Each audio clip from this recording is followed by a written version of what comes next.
Hi foodies, ఇవేంటో తెలుసా?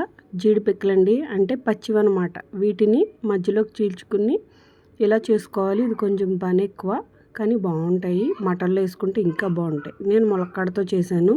దానికోసం ఉల్లిపాయ ముక్కలు, పచ్చిమిరపకాయ ముక్కలు బాగా వేపుకొని, కొంచెం అల్లం వెల్లుల్లి పేస్ట్ వేసుకుని, ఆ జీడిపప్పుని మనం ముందే రెడీ చేసి పెట్టుకున్నది ఒకసారి కడిగేసుకుని పక్కన పెట్టుకున్నాను. ఆ తర్వాత కొంచెం పసుపు వేసి, ములక్కాడలు కొంచెం లేతగా ఉన్నాయి కాబట్టి కొంచెం బాగా వేగిన తర్వాత కారం వేస్తాను. అంటే ఉప్పు అప్పుడే వేయకూడదు, వేస్తే ములక్కాడలకు పట్టేస్తుంది కాబట్టి కొంచెం కారం వేసుకుని బాగా మగ్గనిచ్చిన తర్వాత కొంచెం గరం మసాలా పౌడర్ యాడ్ చేశాను. ఆ తర్వాత అవి బాగా ములక్కాడలు మగ్గిన తర్వాత కొంచెం వాటర్ యాడ్ చేసుకున్నాను నేను.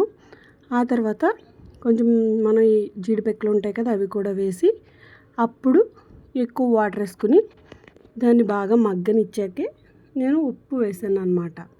అలా వేస్తే ఏంటి అంటే ములక్కాడలకి ఎక్కువ ఉప్పు పట్టకుండా కూర అంతా సమానంగా ఉంటుంది అన్నమాట. సో అది చాలా టేస్ట్ ఉంటుంది. ఇందులో మటన్తో వండుకుంటే ఇంకా బాగుంటుందండి పచ్చి జీడిపిక్కలు. సబ్స్క్రైబ్ చేస్తారు.